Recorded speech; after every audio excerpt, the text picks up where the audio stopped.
Hi everyone, my name is Rachel Ann Ferido Senidosa, 32 years old from Binangonan, Rizal. Happily married for 15 years now and with three beautiful kids, Kiana, Keisha, and Kaylee.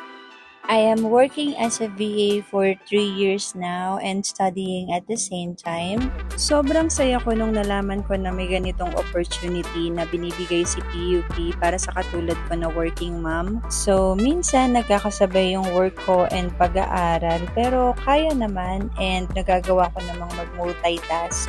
Minsan nagagawa ko pang maglaba, magluto, at syempre alagaan ng pamilya ko. And para sa isang nanay na katulad ko, yun naman talaga yung pinaka-the best na gawin, di ba?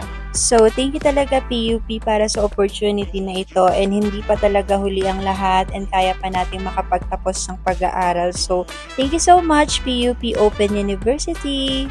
And aside sa aking BA job, meron din akong side hustle. Ito yung aking homemade kimchi na 6 years na this year.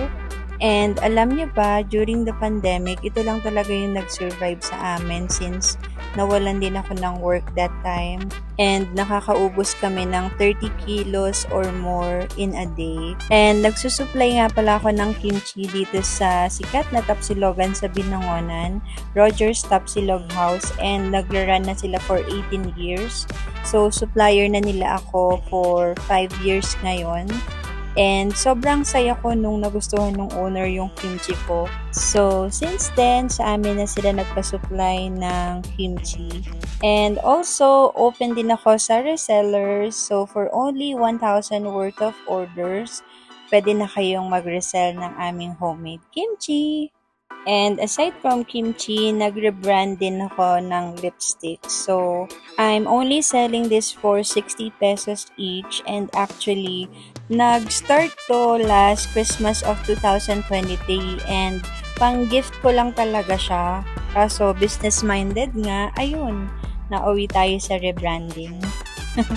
And syempre, walang kapaguran ng person, 'di ba? So, nagne-nail extensions din ako, guys. And actually, nag-start to sa hilig kong mag-soft gel extensions. So, inaral ko talaga siya. Nag-enroll ako sa YouTube University and TikTok University. Charot. So, ayun, nag-invest ako sa gamit and nag-accept na rin ako ng mga clients. Pero yung mga friends ko lang and kakilala ko lang. Pero I realized na nakakapagod din pala and hindi na kaya ng powers ko. So, simula na nag-aral ako ulit, stop na muna yung pag-accept ng client and pang sarili ko na lang muna yung nail extensions. So, yun. And small content creator nga rin pala kami ng asawa ko. Ito yung page niya, Katampo TV. And mostly, kalokohan lang talaga yung mga ina-upload namin. Ang kulit din kasi talaga nitong asawa ko. Member din pala kami ng Team Takosawa and binubuo siya ng mga couples dito sa Binangonan. Gumagawa na rin kami ng short films and we did this collaboration last year. Ang title niya is Infected. So, advocacy film siya for HIV awareness. And ang role ko dito ay isang call center agent. I'm so happy to be part of this group kasi hindi lang kami vloggers but we do community service as well. So please do follow Team Takosawa. And this 2025, in-engage ko na rin yung sarili ko sa physical fitness. So, I do biking, I exercise at home, and nag-enroll din ako sa Muay Thai. And I'm doing this for 1 month now.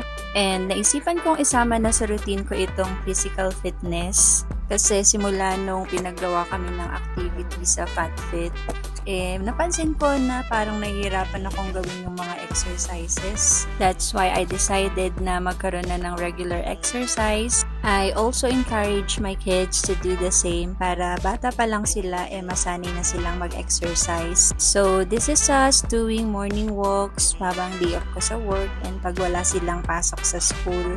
And I wanted to meet our pogging dog, Max, and our senior cat, Ginger. So this is me again, Rachel, a working mom, a businesswoman, and a student, balancing it all while striving to grow.